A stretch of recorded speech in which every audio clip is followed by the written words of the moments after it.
we, the women in this room, the women of this great state, the women of this community of Florida, have come for such a time as this. Allow me to get a little personal. I was not born Commissioner Regina Hill of District 5. I was born a little poor black girl in a segregated town called Berries, Florida, that migrated here to Orlando at 8 years old to the Paramore community. If you know anything about Paramore, or the area that I'm speaking of, and still is ridden with crime and poverty and despair and neglect. So that's the world that I grew up in. You, just like Esther and I, are women who are considered the weaker sex of manly men of the kingdom, or rather now the power structure of our time. But in a time as this, it's becoming clear that if the people are to be served, we, the disconnected, will have to act now. I have long been a community activist. I have seen wrongs, and I've tried to right them. I've seen people left out and tried to bring them in. I've seen greed get and neglect linger. I have knocked on the door many of times, yet those inside ignored my knock. That's why I decided to run. It was not for power or for title, but it was because I saw the neglect in my community, and I called and I knocked and nobody answered. So I decided who would go, and I decided to go. Make a difference.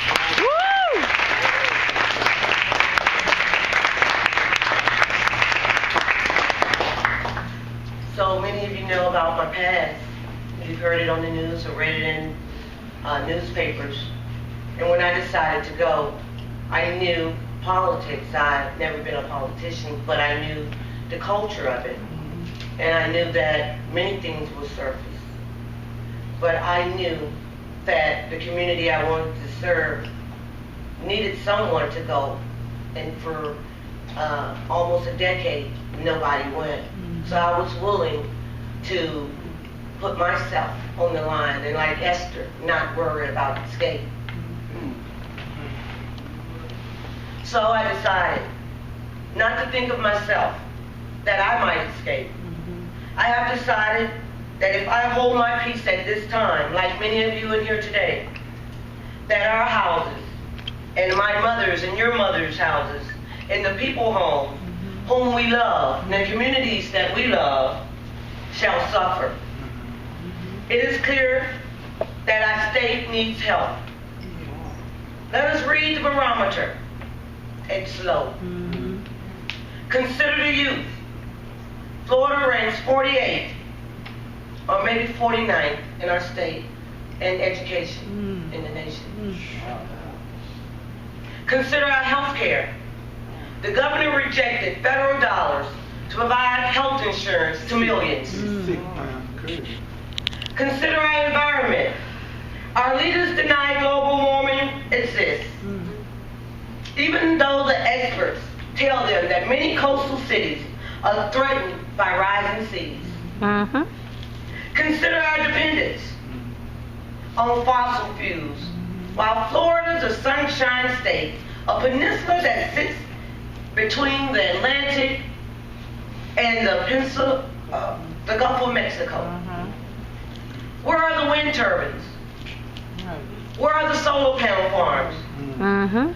Where are the turbines that catch running water currents? These resources of energy can free us from the dependence of foreign oil and our young from foreign wars. Thank you.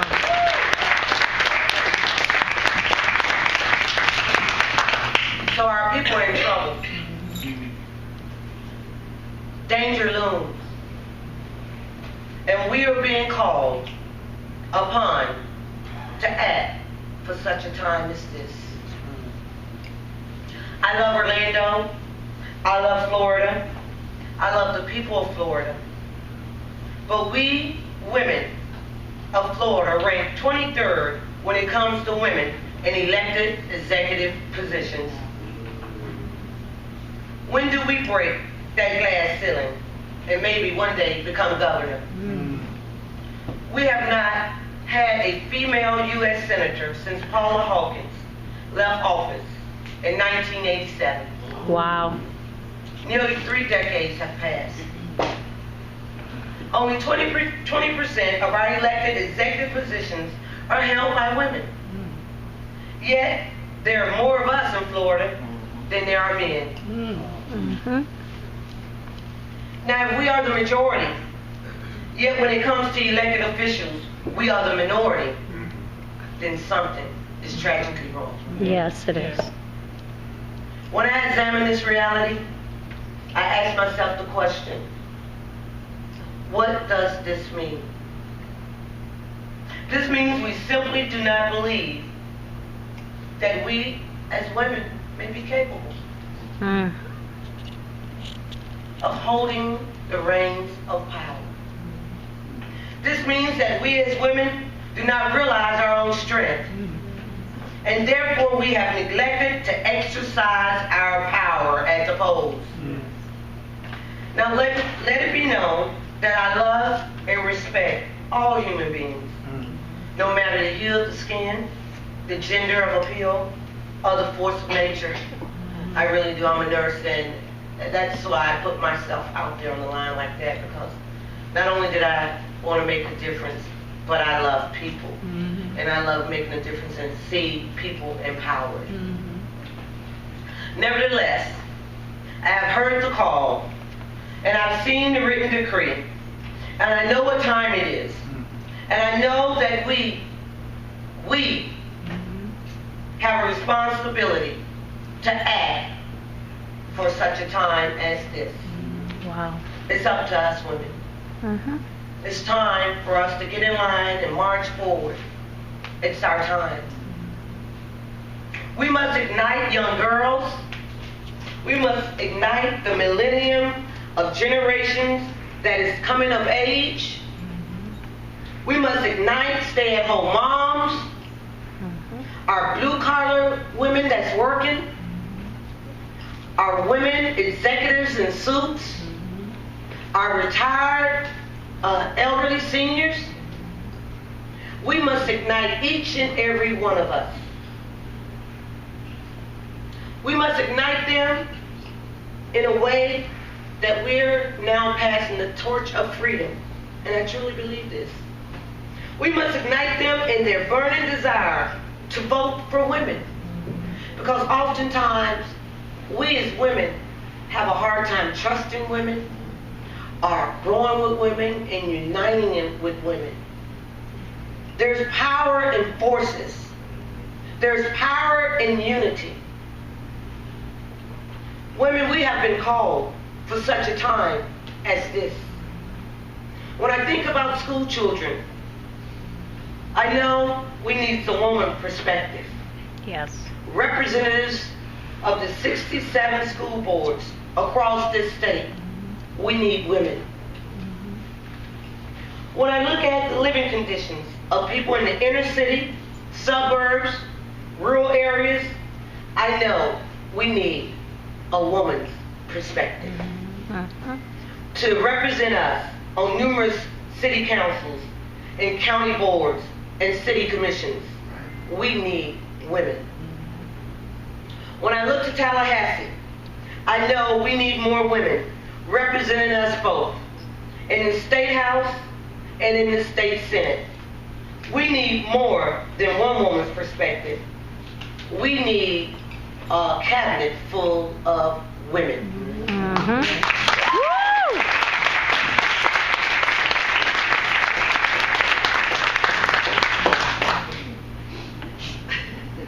You're going to be all right back there.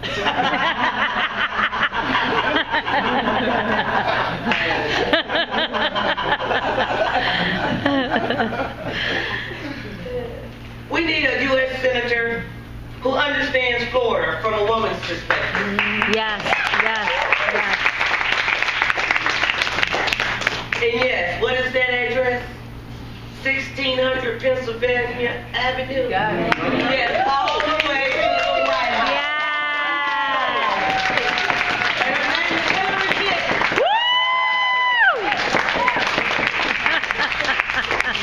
I hear that glass breaking all over America, all over Florida, all over Orlando. I heard that glass ceiling of power crashing down to earth. So as we span our wings across the state and across the nation and across the county and the city, we're making a life in the panhandle of Pensacola, whether we live in Niceville enjoying the Apalachicola River waves, or we're in Panama City before we cross the good old Swanee River, traveling east on Highway 90, whether we live in Marietta of Jackson County, or the St. John River city of Jacksonville, whether we are in the racing city of Daytona Beach, or the city beautiful of Orlando. Woohoo! Whether we are west of I-4 corner in Tampa or St. Pete, we may be a woman living in the Ringling Brothers city of Sarasota, further south in the luxury of Naples, or far east in Vero or Palm Beach, even down in Fort Lauderdale, in Miami, and I won't forget Conk USA, the Florida Keys. It's a challenge, you see. I am woman. Can you hear my roar?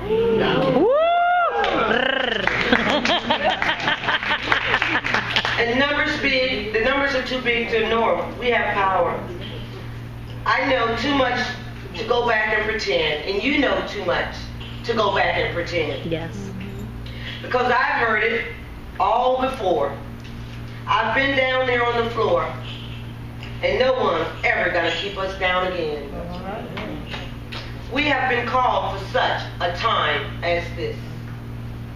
And if we hold our peace at this time, if we refuse to roar, if we ignore our numbers, if we go back and pretend, if we close our eyes, if we clog our ears and bite our tongues, if we go back to the floor, you and your mother's house shall not survive. And what of our daughters and our nieces and our sons and our uncles and our grandfathers and our husbands? What of them if they don't hear our roar? We have come to the fork in the road, and it's no accident. We have been given a charge to keep cities, a state, a nation to serve and save. And who knows whether we have not come here today at this appointed time in history for such a time as this. So, I'm asking all the women in this room to go back and touch other women and the men in this room, to support the women when they go back, as we stand together, unified in one, to serve and strengthen and empower our cities, our community, and our nation. And the women that are going to serve, that we stand with them and that we stand for them. So stand up, my sisters. Stand up and let them hear your roar. I will be standing with you. I will be standing for you. And you can always call, not on Commissioner Regina Hill, District 5, but your sister, Regina Hill. Because I'm not a title, and I'm not a position. I'm your sister. And that is from the bottom of my heart. So I say, God bless you.